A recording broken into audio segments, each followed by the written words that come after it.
This episode and the entire season is proudly brought to you by California Cryobank. Use code QueerFam for a free level 2 subscription at cryobank.com. Love is love on the Queer Family Podcast. Love is love. Jenna was not afraid to tell her mom that she hated this and was very over the top. So I took Jenna's physical hatred for dresses and made that, I guess, the physical story that you see within Pivot. Mm-hmm. But the underlying emotional story of being afraid to tell the people you love who you are is my journey of my bisexuality.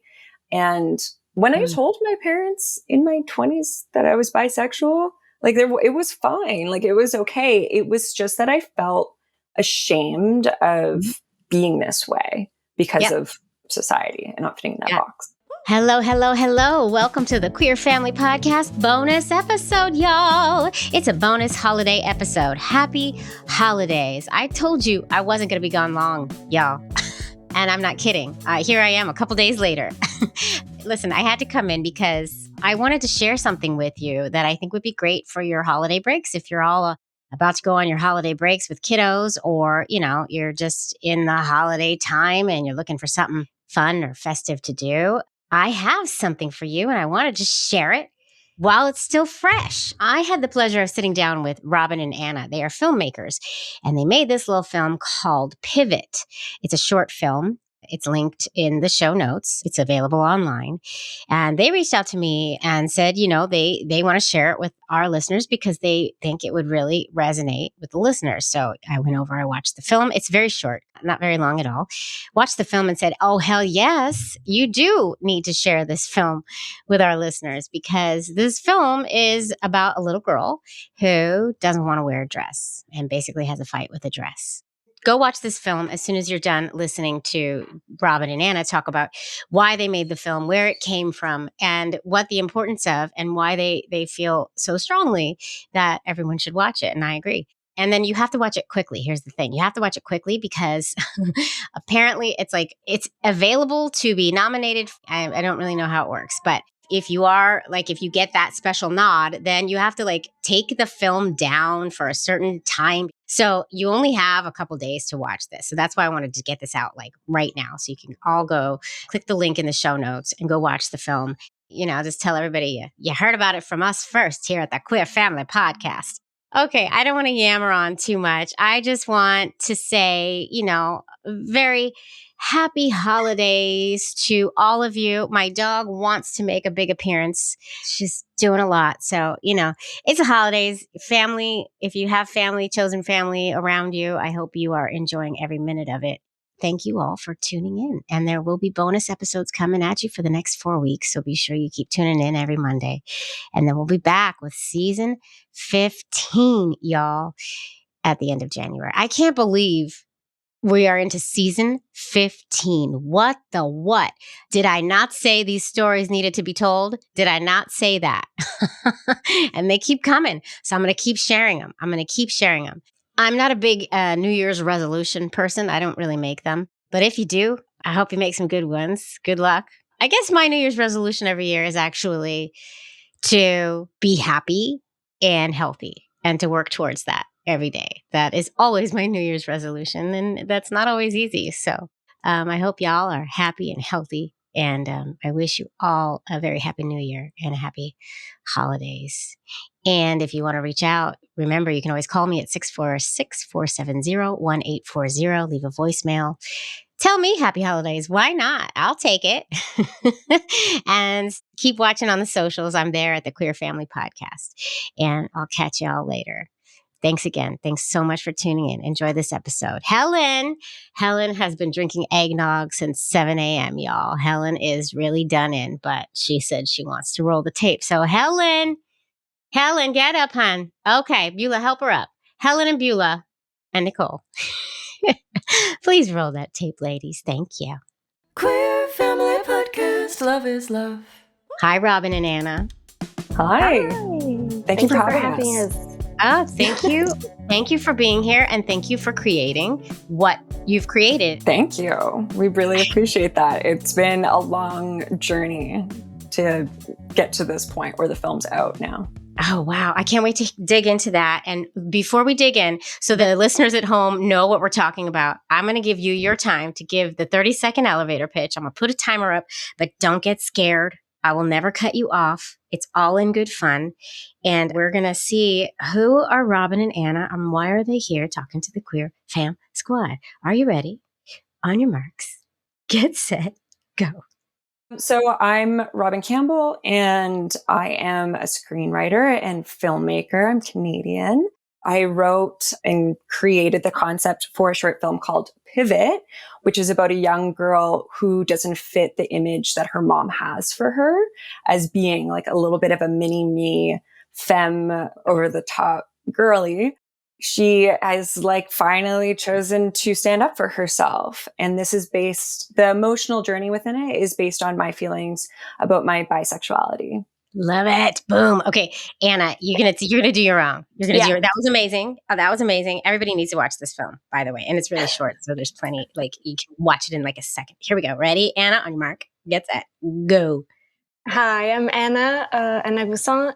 I'm the director of Pivot, working director in Vancouver in the animation industry. My role within the film was basically take the words of Robin and her story and translate it into visual images, which is what you see in the film. And what I love about it is to make this amazing conversation piece between children and parents. I love it. Oh my God. That was beautifully done, like true professionals. So I went and I watched the film and I was like blown away and like just started crying watching it. And as a mother of a kiddo who totally breaks the molds when it comes to the girl thing, she's totally not girly and never wanted to wear a dress. And, so this film touches like such a strong nerve for me. And I thought, okay, our listeners are going to really love this film and love just the story behind it. So let's get into it. Robin, can you talk about where did it come from? Why did you write this story? And how long ago did you start writing this story? So I started writing this story in 2020, like just when like COVID was happening. And I wrote it specifically. We made the film with Women in Animation, which is a huge organization that supports women in the animation field. There's this really amazing program in Vancouver. It's now across Canada, and it's like affiliated with Netflix and Telefilm and a bunch of people. It's amazing. And to get into the program, I had to write a script and pitch it. And so because I'm making it with all women, I wanted to make a film about a young girl. There's not a lot of coming of age stories about girls. You're right. Which is a bit odd. God, you're right. I'm thinking about it. And I'm all I can think of is that new Disney one, Turning Red. Oh yeah. That was huge. That came out, while I think we were making our film, and we all loved it because we all grew up in the 90s. And it's hardcore 90s. And so for me, growing up in the 90s and bisexual and in the 90s, and I mean, maybe until recently and kind of still, bisexuality was kind of considered to just be you're confused, you're like you're kidding yourself, or I don't know. There's still like a stigma on this, the bisexual word and the bisexual identity. I think there's just this stigma that I think many bisexual folks have to like push through. Agreed. I agree wholeheartedly.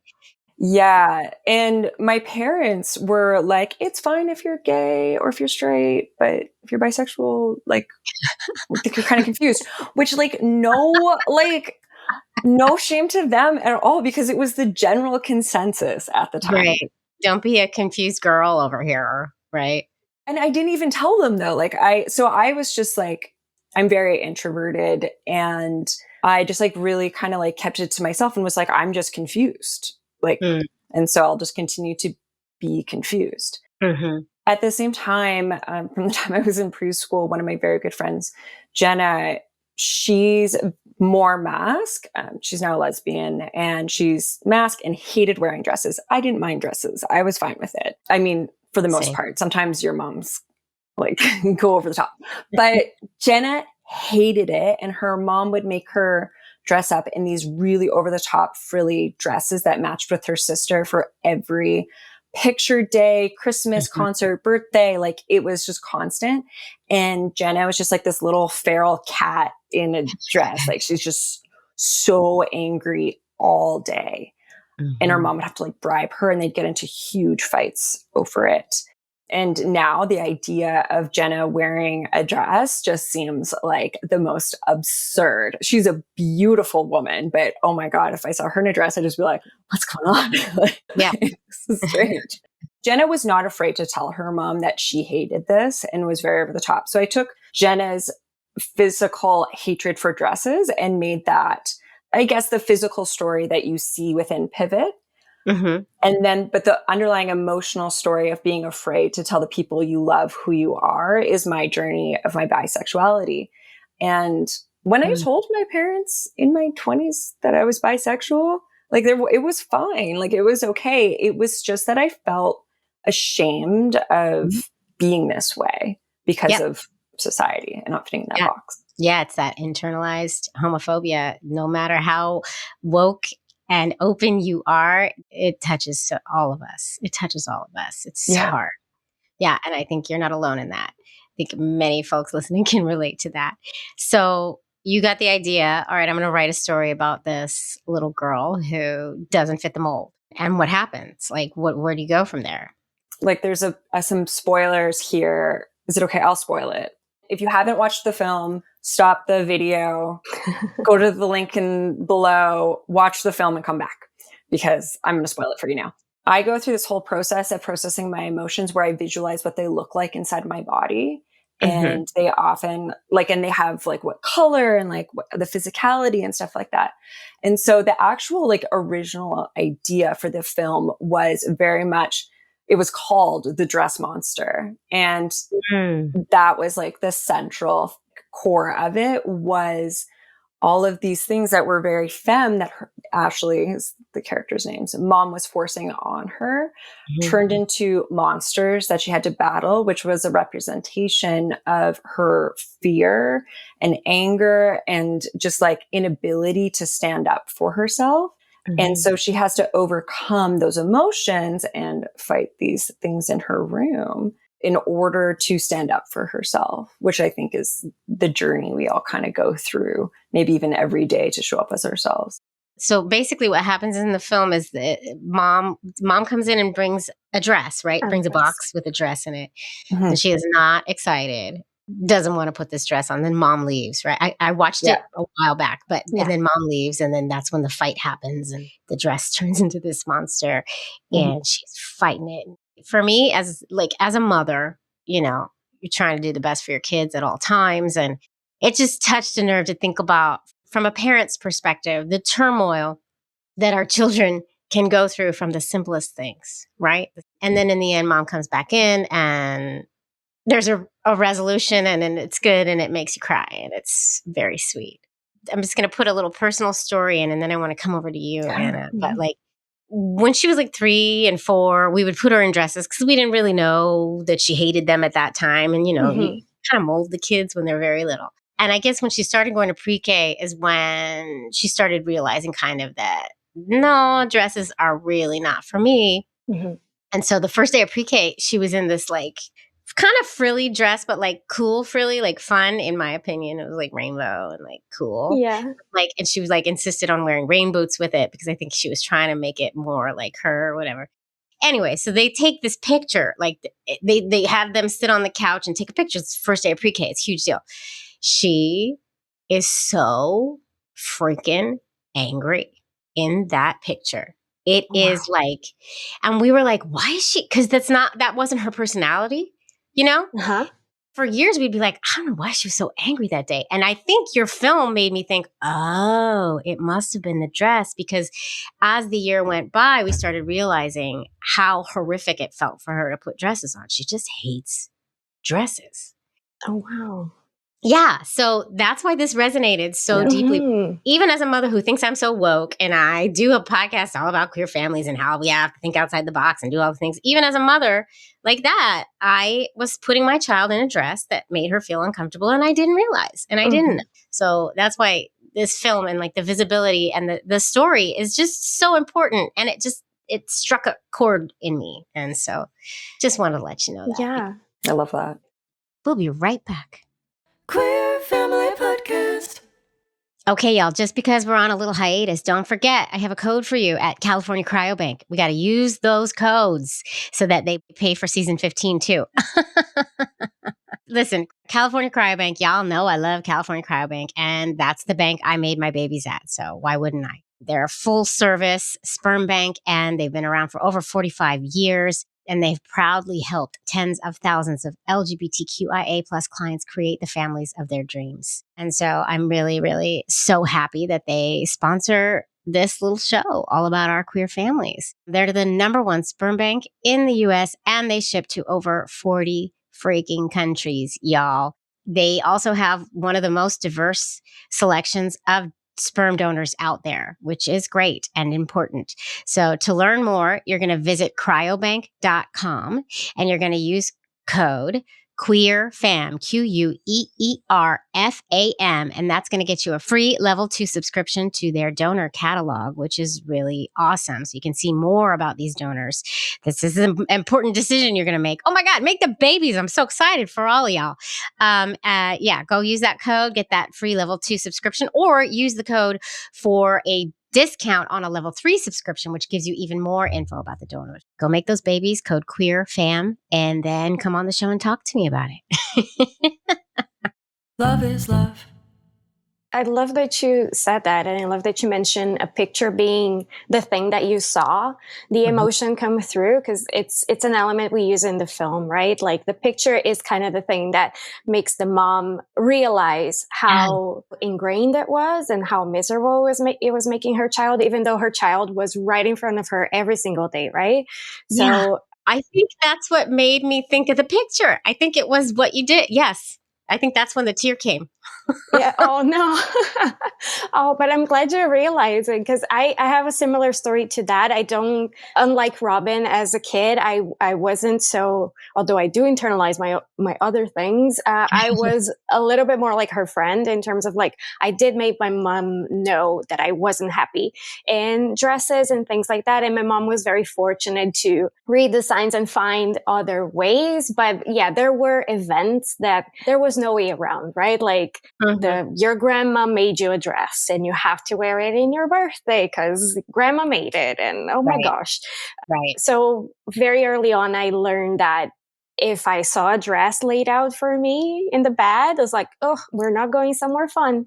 Because that, like, you cannot go jumping around, especially the tights back in the 90s. They would rip off so easily. Now technology has helped us a bit, but they were horrible. I was able to grow up with a bit more like pants and shorts and things like that. But I early on recognized that the role of the dress being this thing that kind of like traps you in a way that you cannot play as freely as other kids. Reading the script when Robin brought it to us, it felt very personal. It hit a chord right there. And it felt really special because not only me, but then our producer, our art director, our animation director, they all kind of felt the same way. Oh, the story is me.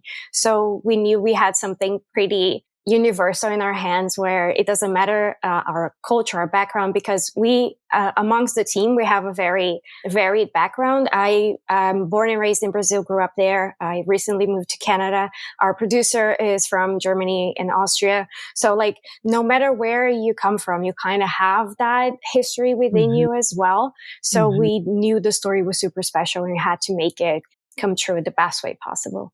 And I love what y'all did with the credits. Didn't you have pictures of each of you in a dress? Yeah. Yes. A lot of dresses. Right. I mean, these gender norms run deep, right? Yeah. Even like with somebody like me who thinks I'm not doing the gender norm thing. I am. Like we do, because they run so deep because of the air we breathe and the society we live in. So, Anna, can you talk about your piece in the film? Robin wrote it for the ACE program that's run by Women in Animation. And the idea of the program is to help women kind of like mid-level career in animation there's kind of like a glass ceiling that women are majority in schools, majority in entry levels of the industry, but there's kind of like this place where we don't rise above it. there's all kinds of reasons for it. But then the program is aimed to help us kind of get a key creative credit in the industry so that we can leverage it into jobs later on. So I applied for the program because I felt I was in that place in the industry, kind of being pigeonholed in a place I didn't want. Mm-hmm. All of us that worked in the film, the main 6 creative credits, applied for the program as well. And we were selected by a jury panel of women that work in the industry. And we banded together to work in it. My role specifically directing it is basically, as I mentioned before, to bring Robin's story and put it in visuals and how are we going to move forward with it. Together, we broke the story, we put it back together, we pieced it all in all different ways. At one point, it went on a complete different way, and then we brought it back to what the original script core message was. From the beginning, I feel we had very strong points in it, which were Robin was very adamant about having Ashley, which is how we call a character, be the hero of her own story. She didn't want Mom to intervene in her realization. She knew who she was. And we try to be respectful of that at all points. And also Mom not to be a villain. Mom just didn't know. Mom just didn't see. She was caught in all different kinds of places. She thought she was doing the best for her child. She just didn't see the change that was happening. Not to her fault. It was a key element that Ashley would be between 11 and 12 because we're like preteen.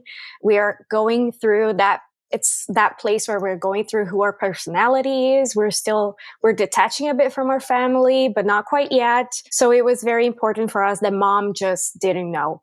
I like that. I like that you did it that way. And I like that she was soft and Mom had like a softness to her in the end. I did appreciate that. It would be a whole different story if it was, Mom fighting against it and being hard on her. And it's not that kind of a story. No. And I like that. I like that you did that. And the monster and the visuals, it kind of all clicked in when we brought Cindy Chang, our art director, into the picture. Oh, she's amazing. And as part of the program, we had other women pitch for the film. And it was so hard to make a decision based on their talent and their capacity because everyone was so amazing. But then when Cindy brought in her pitch for the dress, it already had those eyes within the flowers. Go watch the film. I'm sorry if I'm spoiling anything, but like everybody's going to go watch it. It just looked so unique and so quirky. And there's something horrifying about it, but at the same time, it's kind of cute. So at that point, I'm like, this is our film. And then we brought Cindy in and she kind of molded the film visually, how you see it. Like it looks very much like a illustrated book, which is very warm and welcoming, but then it turns and twists into something a bit more scary, which was something that we wanted to make. This film was made for a family audience to watch together. I was going to say, everybody has to show this to their kids and not just your daughters. I think that every child and parent would benefit from watching it together. And it's really short, like I said, but it's sweet. And the message is just so wonderful. And I love the empowerment of the child. Just the acknowledgement that, it's okay to be you. I think it's such an important message, and the visibility of films like this and uplifting films like this that are made by women or, marginalized folks and getting these stories out there. So the more of us who can watch it and uplift it, the better this whole world is going to get, is my opinion. I mean, that's really why I wanted to have y'all on and let's uplift this film. Thank you. I appreciate that. Yeah. Thank you so much for saying. So what's the plan with the film? Like, where does it go? What can listeners at home do to help get it where you want it to be, or is it already there? And then what's the next thing? We have been in 35 festivals around the world. Great. Which has been amazing because it doesn't have any dialogue. It crosses all barriers, which was really important to us because we've found that women all over the world have exactly the same plight of being objectified by the people that love them. That's deep. Oh my God.